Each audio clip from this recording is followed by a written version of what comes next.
c'est une histoire. J'espère pas que je vous l'ai déjà lu. Hein. Non, je crois pas. En tout cas, je l'ai retravaillé, même si je l'ai lu une fois. Là, depuis, je l'ai déjà retravaillé. Donc, je vous lis ce texte qui s'appelle « Dis-lui, je t'aime ». Voilà. En mode écoute. En tournée au Québec, entre deux spectacles, je visite mon distributeur, une assoce qui fournit le peu de librairies chrétiennes du pays.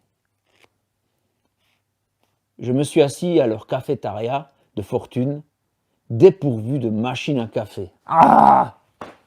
Cafétéria sans machine à café. En compagnie des employés qui, autour d'un sirop, du sirop, enfin bref, prennent leur pause avec moi. Je me rends compte que je suis en mode écoute dispo. Ça doit être l'influence de ma balade en forêt de ce matin, qui vibre encore en moi. En effet, sans le vouloir, j'ai discerné des failles en eux. Et ils ont dû le sentir, car tout naturellement, ils s'en ouvrent à moi. Ils se sentent petits avec leur impact, avec peu d'impact, mais leur patron rêve de grandir. Il a la foi pour ça. Sauf que je sens qu'eux, par contre, aimeraient juste survivre et avoir un avenir. J'ai trop envie de les encourager. Alors je les écoute. Je leur raconte 2-3 trucs que Dieu m'a partagés tout à l'heure et, comme souvent, je finis par faire le pitre. On a bien rigolé, leur sourire retrouvé en retournant au tourbin est une précieuse récompense qui me réchauffe intérieurement. En voyant leur dos s'éloigner, je pense tout naturellement à mon équipe de l'atelier, restée au pays de l'autre côté de l'océan. J'espère qu'ils vont bien. Je vérifie l'heure qu'ils doivent être dans leur monde en ce moment et, raccordés au Wi-Fi de fortune du coin, je les appelle vite fait. Je prends la température de leur morale et leur file la pêche avec quelques news de mon séjour. Ils sont toujours au taquet, achevant les dernières corrections du dernier rendez-vous dans la forêt, que j'ai laissé en plan sur la table de l'atelier.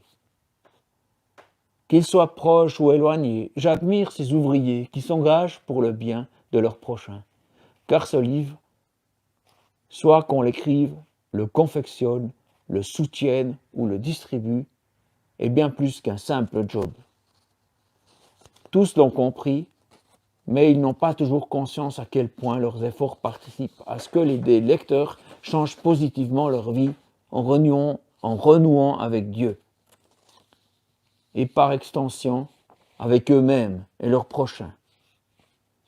Existe-t-il quelque chose de plus beau sur Terre?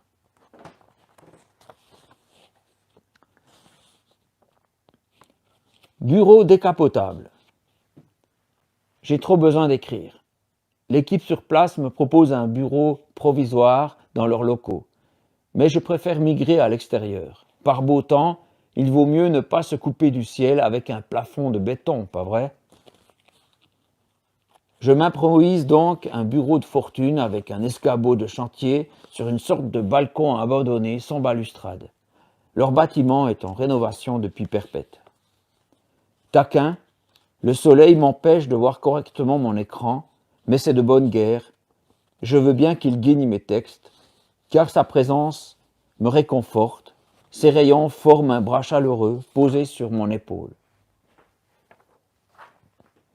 Le souvenir de la naissance de cette journée, dans la fascinante forêt canadienne, où je me tenais ce matin, est encore présent en moi et m'inspire pour écrire.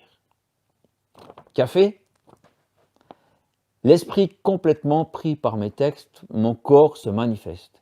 N'ayant toujours pas compris l'histoire du décalage horaire, je me dois de l'aider un peu avec un café. Lorsque je lance dans le bureau à qui veut l'entendre que je pars à l'aventure pour trouver un Tim Hortons, c'est une sorte de cafétéria avec une machine qui marche, voilà. Guillaume, le directeur de ces lieux, saute sur l'occasion et de sa chaise de bureau pour m'y accompagner. Je crois qu'après avoir passé des heures à essayer de dénouer des nœuds administratifs, il a besoin lui aussi d'une récréation. Mais pas de bol. Ces derniers le poursuivent durant tout notre trajet en s'immisçant dans nos conversations via des appels incessants sur son cellulaire. Alors, cellulaire, c'est comme ça qu'on dit au Québec. En Suisse, on dit le Natel, en France, vous dites le téléphone portable, et puis, au Belgique, vous dites le GSM. Bon, je vais laisser le cellulaire, parce qu'on est au Québec dans cette histoire. Hein? Ça vous va?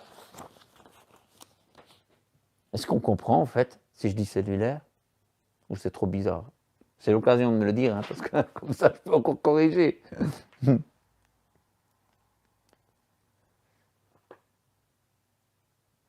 Ouais, c'est ça, je savais que pour l'histoire des œufs, quelqu'un allait relever. Ouais.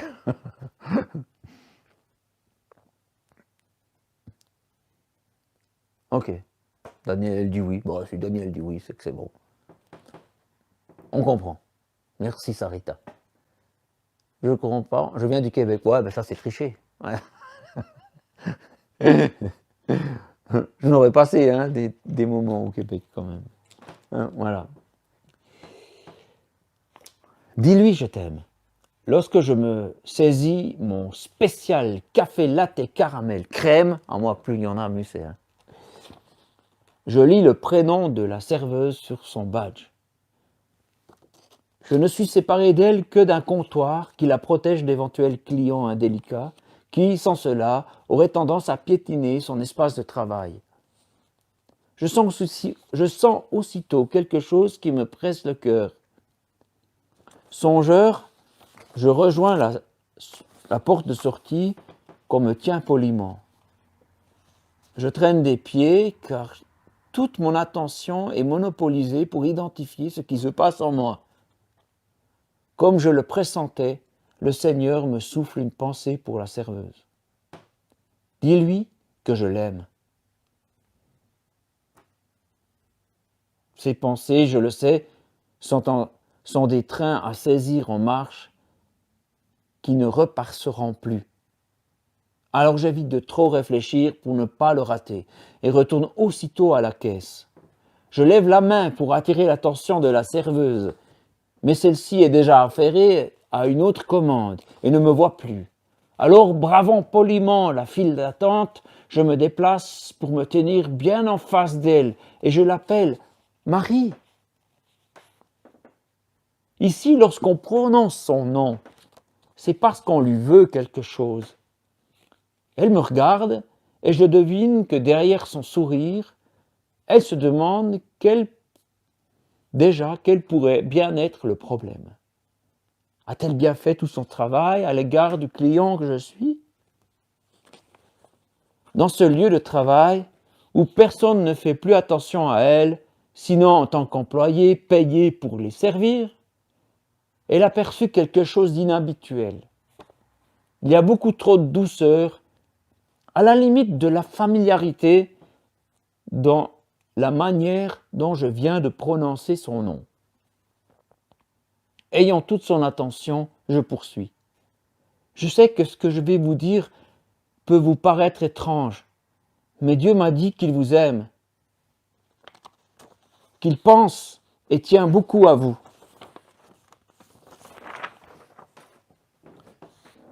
Son sourire se décrispe pour devenir vrai. Il y a une pointe d'étonnement dans ses yeux. Aussitôt submergé par un trop-plein d'émotions. Et le temps d'une seconde, je l'ai vue. J'ai vu Marie. Comme une fleur s'ouvrant un court instant. Elle sort de ce rôle de serveuse qu'on lui a assigné. Ce personnage dans lequel elle se fond lui a peut-être même fait oublier qui elle est vraiment. Dieu et elle.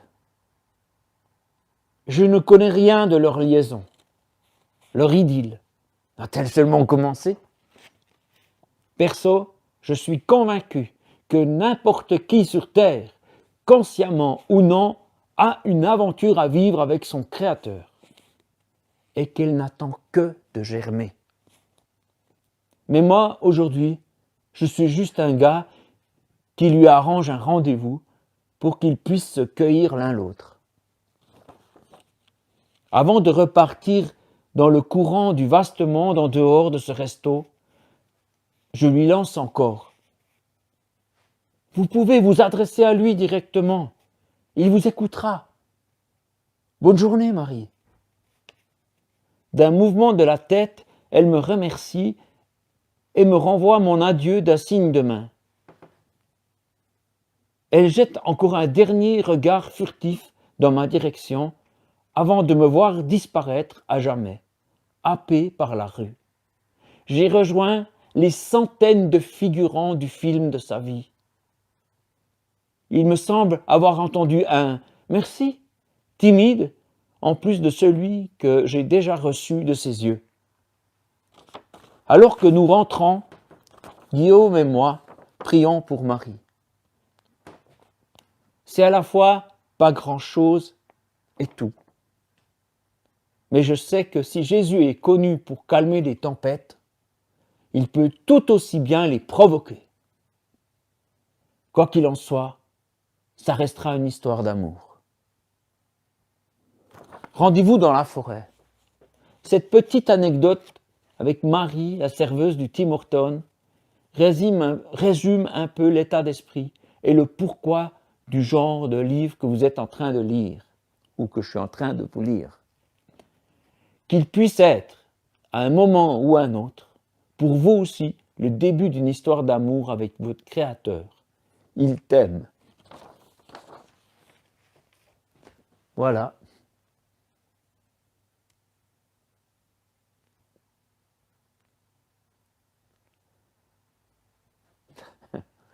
Ça va? C'était bien?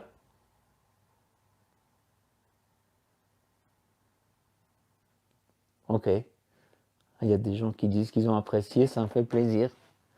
Ben c'est super. Cool. Voilà, ben, le livre est rempli d'histoires comme ça, de rencontres. Et aussi, ben, des fois, des rencontres qui sont plus épicées que celle-là.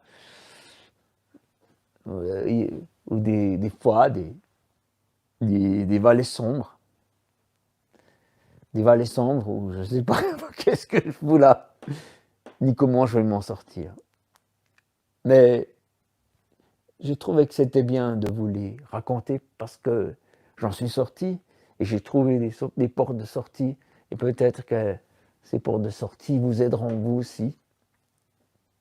Voilà, c'était l'histoire.